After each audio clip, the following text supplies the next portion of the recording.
Good morning, everyone. How you doing today? It is time for morning coffee and a lot of it. All right, start with the usual morning sound check. Can everyone hear me? If you can, go ahead and type in the chat yes that we are good to go.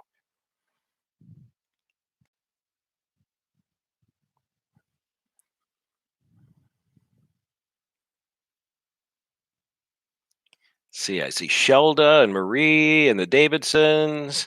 Looks like Mark's on here too. Outstanding. Glad the sound's working. So did we made it through Holy Week and Easter. So uh, it's now Monday of what continues to be very interesting times for us all. As you notice, I'm inside today because, well, it's Central Florida and it is just getting humid outside and steamy, and I'm just more comfortable in here, at least for today. So, welcome back to our dining room in my temporary office. All right, folks are rolling in.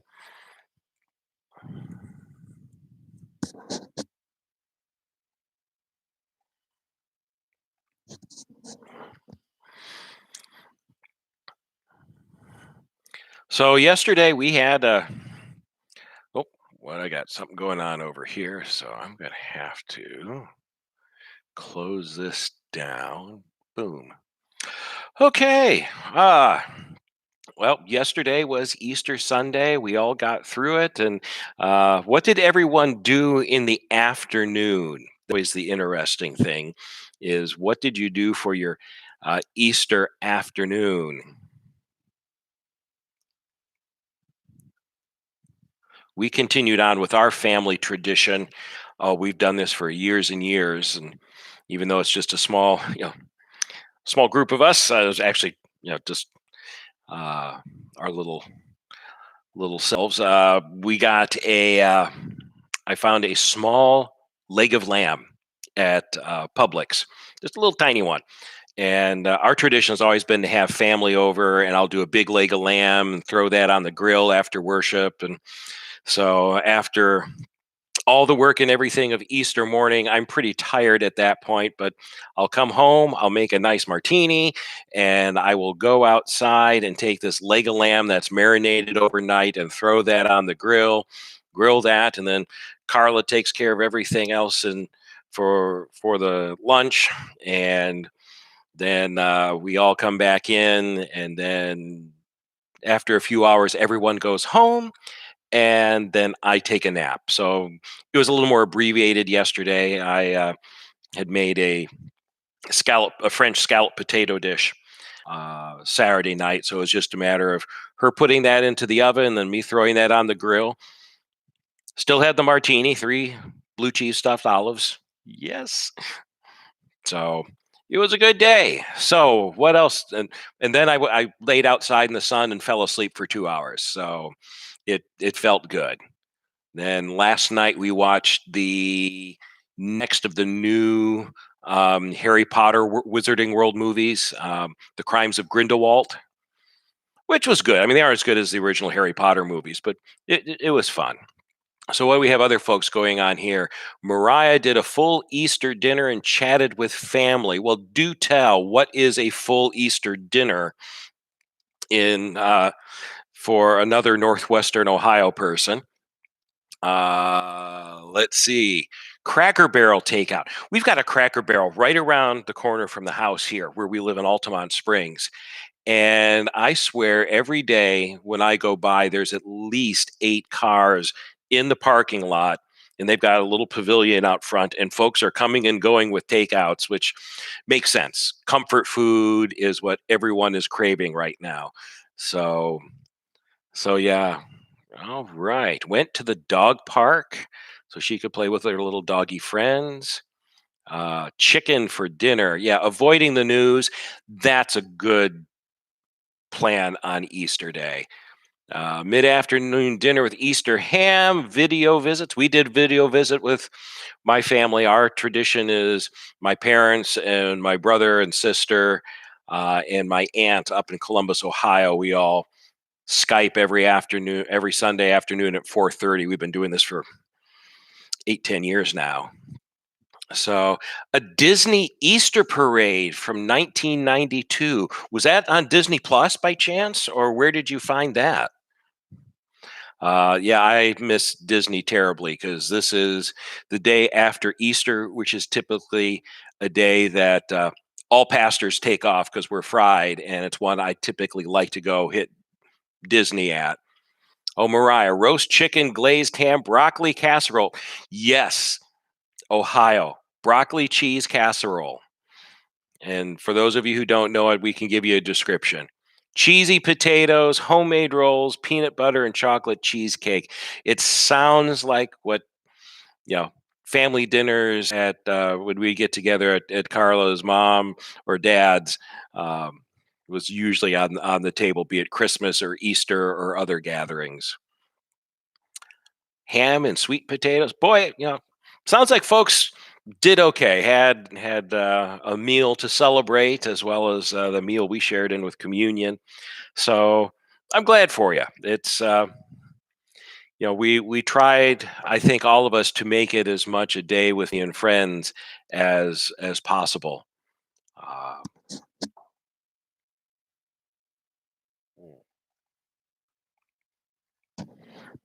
So, all right. I see we're about 6 minutes after. So let's go ahead and start with our devotions and then chat for a little bit. So, the reading for this morning is from Mark chapter 16, verses 1 through 8, which is the resurrection story in Mark's gospel. Now, what's interesting is if you have your Bibles and you open it up, when you get to Mark chapter 16, you're going to see some interesting things as far as the way the verses in chapter 16 are described. At noon today, I'm going to do a half hour on essentially the care and feeding of your Bible, how to pick out a Bible and how to use a Bible, some of the basics. I've had several folks ask about that, so that's what we're going to do. Uh, and one of the things is if you have a good study Bible, it will break down each chapter into stories with little headers. And what you will see in Mark's gospel is Mark chapter 16, verses 1 through 8 will just will have the resurrection. Following that will be two shorter paragraphs that will be marked as a second and a third ending. And the reason for that is the earliest copies we have of Mark's gospel is that it ends with verse 8, which I'm going to read here. The other two sections were added later on, easily 100 to 200 years later. So, why did that happen? Well, let me read it, and I'll do our the little devotional reading that goes with it, and then I'll say more when we're done. But this is Mark chapter 16, verses 1 through 8. And when the Sabbath was past, Mary Magdalene and Mary, the mother of James, and Salome brought spices so they might go and anoint the body of Jesus.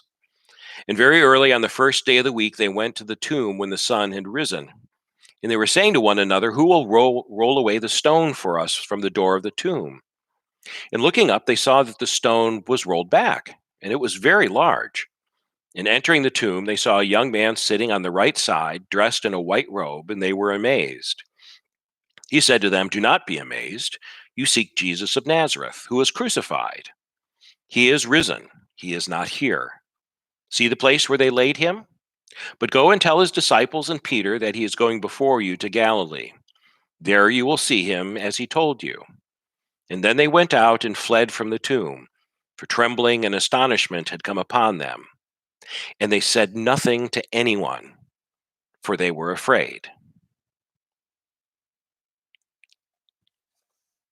That's where Mark's gospel ends. Hold that thought. Now, for the reading, This comes from a sermon by the well-known preacher from the early 20th century, E. Stanley Jones, from a sermon he wrote called "Christ is the Answer." I stood in the mosque of Saint Sophia. And for those of you who aren't aware of that, the Church of Saint Sophia, the Church of Holy Wisdom, was the largest Christian church building for centuries, and it stood and still stands in Istanbul, Turkey today. It's now it was a mosque after the Ottoman Empire took over Constantinople, and in the last century or so in a museum. But it is a fixture of Istanbul with its massive dome and then the two minarets that were raised. But it was originally a church. It was turned into a mosque. All the murals that were painted along the walls and on the ceiling were whitewashed over. So this is where he is at. As I stood in the mosque of Saint Sophia, that amazing bit of architecture, once a Christian church and now an Islamic mosque in Istanbul, the city that was once Constantinople, all the Christian symbols had been wiped out and Arabic lettering had been put up. As I stood there, I looked up over the altar place of the dome and my heart stood still. I grabbed the arm of a friend and I said, "Look, he's coming back." I could see the daubs of centuries were wearing off, and beneath the flaking plaster was the figure of the ascending Christ coming back again through the centuries. "Oh," I said, "you can't wipe him out. He's coming back." This man overthrew empires, and everything that doesn't fit into his kingdom is doomed. Every tyranny that has come has broken itself upon the silent power of this strange, silent man. My God, what a man. He's Lord of Death. A Christian preacher was preaching in the bazaars of India, and a Muslim said, "Padre Sahib, we have proof in our religion that you haven't gotten yours. We can go to Mecca and we can find the tomb of Muhammad. But when you go to Palestine, you can't be sure you've got the tomb of Jesus." "Yes," said the Christian preacher, "you're right. Because we have no tomb in Christianity, because we have no corpse." In India, they repeat mantras. A priest will whisper a mantra into the ear of his disciples. The disciple doesn't know what it means, but he repeats it. It's his life charm. I'd like to whisper into your ear three words. Take it. It's a life mantra. When in trouble, repeat it. When facing dilemma, repeat it.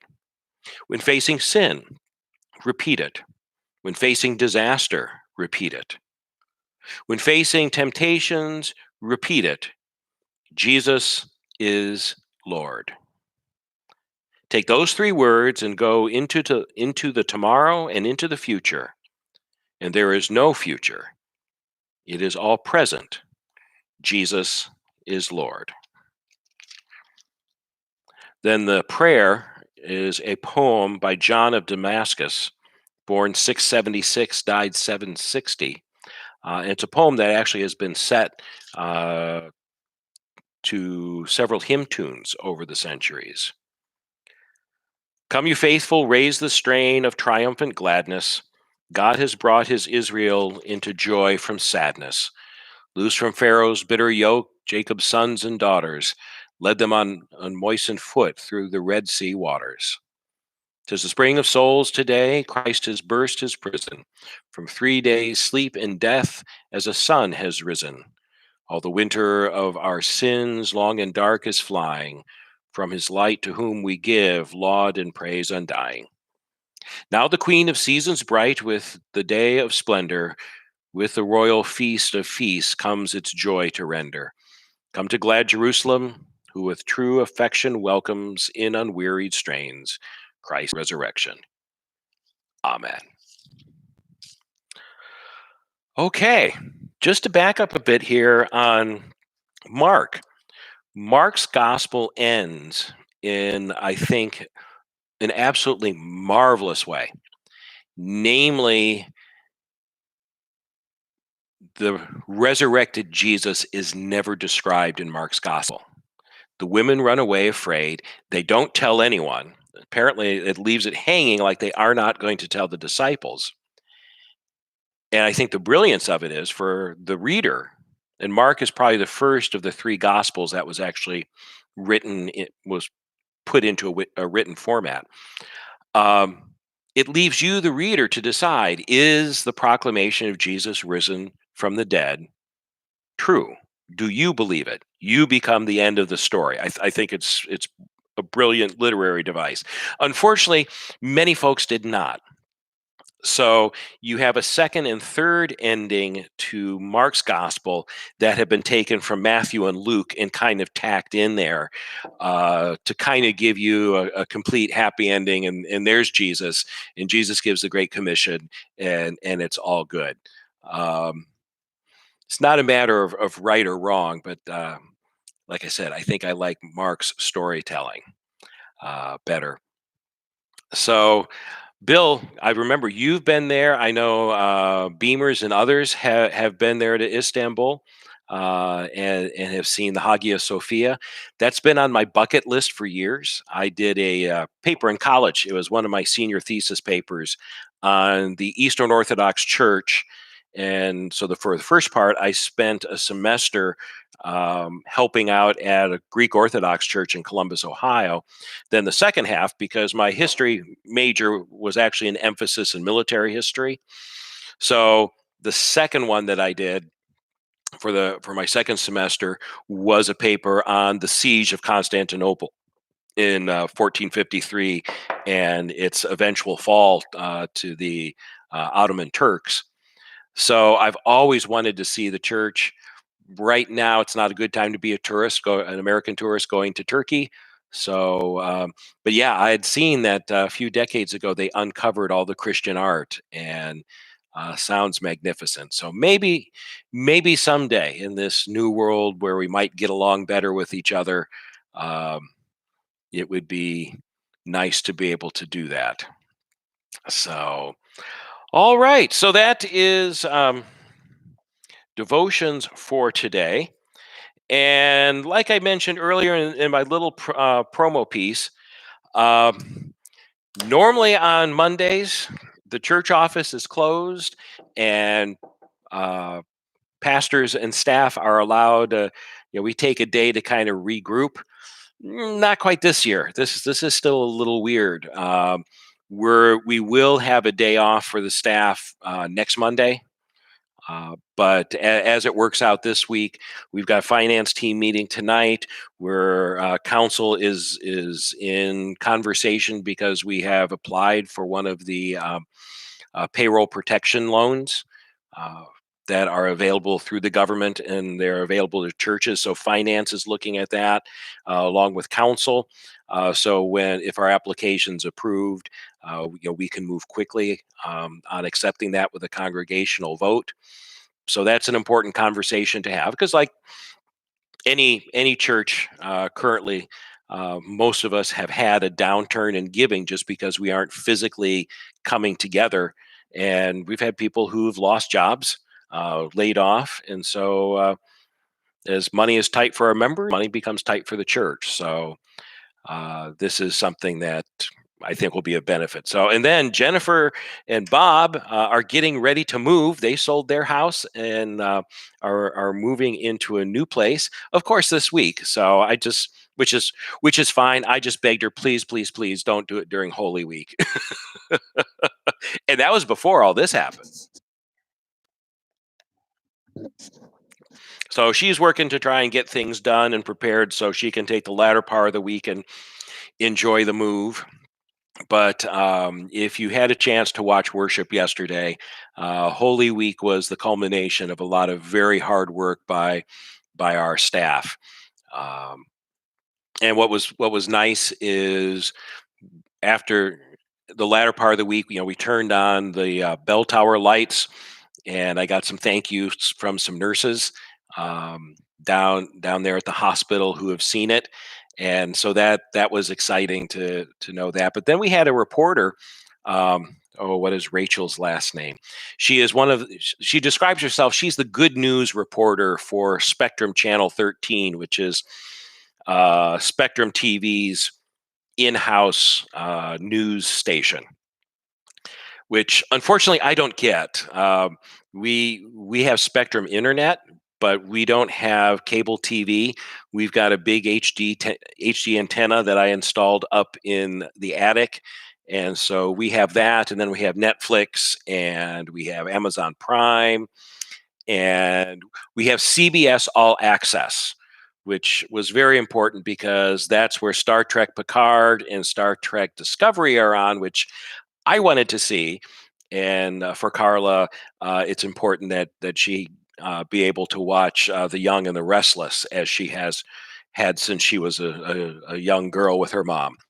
So if you've had a chance to see, I've seen the written story that Spectrum put up. I have not seen the broadcast. So if any of you have a way to point me to it, if you know a link, I haven't been able to find it because they aren't posting it directly on their website. I'm hoping it might pop up on YouTube at some point, or maybe Mark can track it down. But she was absolutely delightful. The cameraman, uh, uh, Derek, was delightful as well. What was so funny, and for those of you who are have been regular worshipers here at St. John, we did the interview there in the sanctuary. We started at about 9 o'clock. And so the rest of the staff is moving around, getting some things ready. And we finally wrapped up the interview. And so I went to go change and get bulletins printed and a few other things. And as I'm walking out, Jose says, "Can I practice now?" And I said, "Oh, yeah."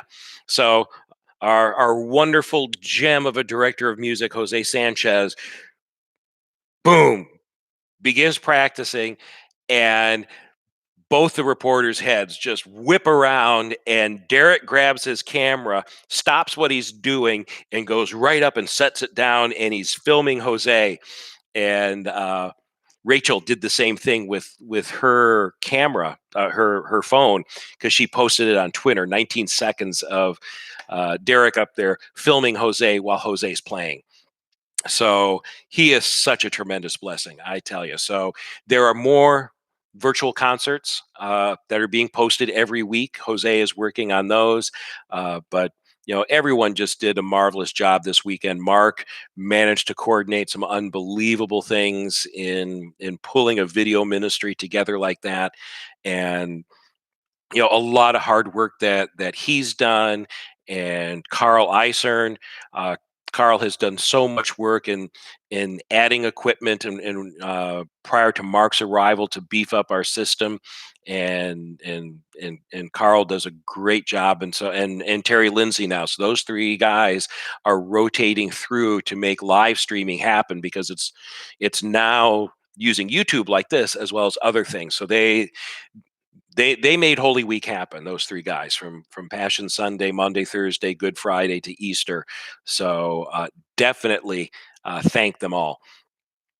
And of course, Kit has been helping with worship assisting. Steve Beamer was there yesterday for Easter. Jennifer's there in the background. Jacob is just making sure that it's so funny. You have to see our system, because we come in, we get set up for the service. Jacob Rivera is moving around the building. Worship starts. He takes a seat there in the back, kind of watches. Then, as soon as we're done, as we move out of an area, Jacob is there with sanitizing spray behind us, sanitizing things. So the pulpit gets sprayed after I move out of there, and after communion's done, he does the rail, and after the altar's cleared off, then he does the altar space, and after Jose's done, he zaps the organ, and then eventually makes his way up to the soundboard. We have a system, and you should be so proud of everything that they're doing. I am positively humbled by it. And I've often mentioned that when uh, my custom has been, whenever I hire a secretary or administrative assistant, I always tell them, your number one job is to make me look good. And not only has Jennifer excelled at that, but our whole staff. They deserve the credit. I'm just the public face. I've got some good ideas, but they help make things happen. So now that I've given out lots of kudos, let's see. Couple things. Tomorrow, there will not be coffee time tomorrow. I have a funeral, a graveside service for a non-member at 10 o'clock. So we will not have coffee time. So I would suggest at tomorrow morning, go to our YouTube channel and start exploring all of our on demand options that are there. There's folders for morning prayer and evening prayer.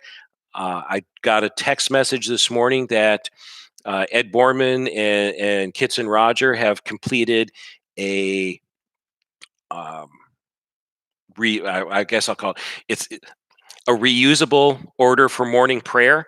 So it is um, the morning prayer service that's found here in our hymnal. There we go. Here in our hymnal. But they've done it with readings, and it's not specific to any day. So you can use that same video over and over again to do morning prayer. Evening prayer is coming up soon, so that is up. Anita Boardman has her first children's time up, and that's the story of Jonah. So I invite you to check that out. So explore all the different channels, what you would like to see as we're looking ahead. And I think we're all looking and seeing the same thing, that certainly in our area, we seem to have peaked. And the one thing I noticed yesterday driving down to the building and back is I saw more people out on the roads driving and parking in parking lots and walking than I've seen in weeks. And I think folks have kind of had enough. I think Easter has brought a sense of hope that even if the president wanted that as the the date in which we open the country back up, I think there's kind of an internal emotional desire that people are feeling that way. So folks are wondering when are we going to reopen? Um, I th- my expectation is we will be doing worship like this. Um, Online only, with only a staff in the sanctuary, probably through Mother's Day. I don't think, even if think at the beginning of May, social distancing and allowing groups of more than 10 might get lifted. That's kind of what I'm hoping, because in the background, what I'm also hearing is Disney is planning on reopening starting in June. So if Disney's going to reopen in June, then that means large groups, more than 25, are going to be allowed. However, at the same time, there are going to be many people, including the folks who have the physical conditions that make infection likely and deadly, who are still going to stay put. So what we've done with video ministry here, what I'm calling digital ministry, I'm getting away from using the word virtual. Um, Particularly in light of doing communion. It's not virtual communion, and it's not virtual worship. It is worship in communion by digital means. It's or as digital community is the phrase I kind of like. So my expectation is sometime in May we'll be able to gather again for worship, but offering ministry this way is still going to be a significant part of our ministry. We had the estimate yesterday is we had almost 200 um, unique viewers watching our worship broadcast. And again, I still get confused with the terms. Participating in worship yesterday. And if that's the case, you extrapolate out that if you figure an average of at least two people per, we probably were up over 400 people watching, 400 people participating in worship, and that includes people from all over. So we want to keep those connections alive and going. And I think all indications are, I think there's a very strong potential that our regular worship attendance on Sunday mornings is going to go up uh, by summer, early fall. I think we'll be looking at Sundays that are averaging higher than what they were a year ago. I also think the number of people who participate through worship through digital means is going to stay up as well. Uh, so it's going to be interesting times. So there's going to be a revised schedule for broadcasting coming this week. There won't be a game night tonight either. Forgot to mention that. Finance team's meeting tonight, so I need to be there for that meeting on Zoom. So, but I will put this out. I've been asking for a host for game night. I'm looking for who wants to have fun asking trivia questions and talking about themselves and their own home stories. So we've got a lot of folks who enjoy doing it. I need someone to take over because me doing 3 broadcasts on a Monday, too much. This is shared ministry, and Mark has equipped us so that we can all do that. So we've got uh, chapter by chapter. So Mel Jacob and a whole group of our retired pastors are doing that. We got Mary Jacobs doing prayer time. We've got Anita doing Sunday school time. We've got Kit and Ed doing morning worship. We've got Jose and our musicians doing virtual concerts. Sky's the limit. So get passionate now about what we can add. What more can we do? Where do you fit in? Because as these restrictions are lifted, we need you to get engaged in ministries so that we can reconnect with our both by these digital ways, but also we need to get back to the meadows and restart our meal ministry. We need to work with the police and get the pantries restocked for our seniors. There's lots going on. So with that being said, we have gone a half hour. Let me look to see what comments and questions do you have before we call it a day. I see there is a link that Mark has put up um, for the interview, so I'm anxious to see that. Um, Universal has already said it's staying closed until June 1st right now. So I think that's going to be key because everyone's going to go off Disney and Universal, and once they pull that trigger, sports teams are going to look at rebooting, and it's going to be interesting. There's another link to the Spectrum interview. Mark has a link for this week's programming. I actually have a corrected copy that I'm finishing up that I'll email Mark right after this. Sheila Bender dropping off food today. What time are the tower lights normally lit? They are now set to come on at 8 o'clock in the evening, and I believe they turn off at 7 o'clock. So basically, sunrise, sunset. Um, but yeah, that was pretty amazing. I have not had a chance to look at the emails to see if we've had other congregations join in turning their lights on. I don't know. I think we've kind of turned the crisis corner, and now people are the news cycle has shifted in a different direction from kind of inspirational stories for those who are in crisis to feel good stories and how are we going to get people back to work, which is not to say one's more or less important than the other, but I think the news cycle is going to be different. But we had a lot of visitors watching yesterday, and folks who I know have sent emails wanting to get in touch with me and with the staff about becoming involved and staying involved. So exciting times. Um, a reminder, since I did mention about the food pantry, Jacob will be there. I think it's from 11 until, is it 11 until 1, 11 until 2, that the shopping cart will be out for you to drop off food for the senior food pantry. I'm seeing if Mark knows.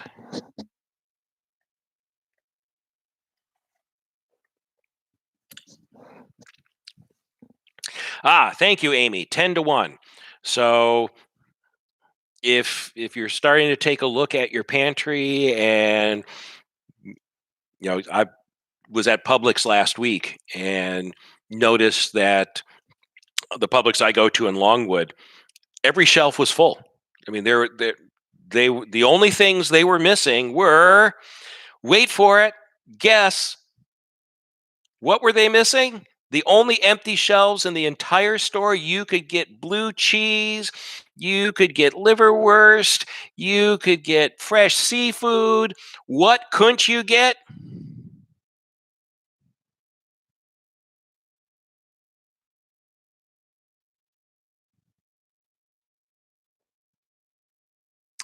That's it. You all win. Toilet paper. Toilet paper, paper towels, those shelves were completely bare. Anything else you wanted? Eggs, milk, tofu. Actually, those are the funny pictures. Is all these stripped bare shelves of food from 3 4 weeks ago, and then there's the vegan section with tofu and fake meat, and you know no one wants to eat those. So at least vegans didn't go hungry. So, yep, toilet paper was it. So if you're starting to go through your canned goods and you're going to scale back from what you normally would keep on hand for hurricane season that's coming up, please bring them by, drop them off there at the grocery cart for our senior pantry, and we're going to be looking to do more. All right, everyone, it has been a tiring week, and frankly, I'm running on fumes a bit. But it was a great Holy Week. It was a great Sunday, and it was great worshiping with you and getting together with you this morning. So, on that note, I'm going to get a couple other things done. I will see you back here at noon for our little Bible class, and let's close with the Lord's Prayer. Our Father, who art in heaven, hallowed be thy name. Thy kingdom come, thy will be done, on earth as it is in heaven. Give us this day our daily bread, and forgive us our trespasses, as we forgive those who trespass against us. And lead us not into temptation, but deliver us from evil. For thine is the kingdom, and the power, and the glory, forever and ever. Amen. Thank you so much, and keep coming back.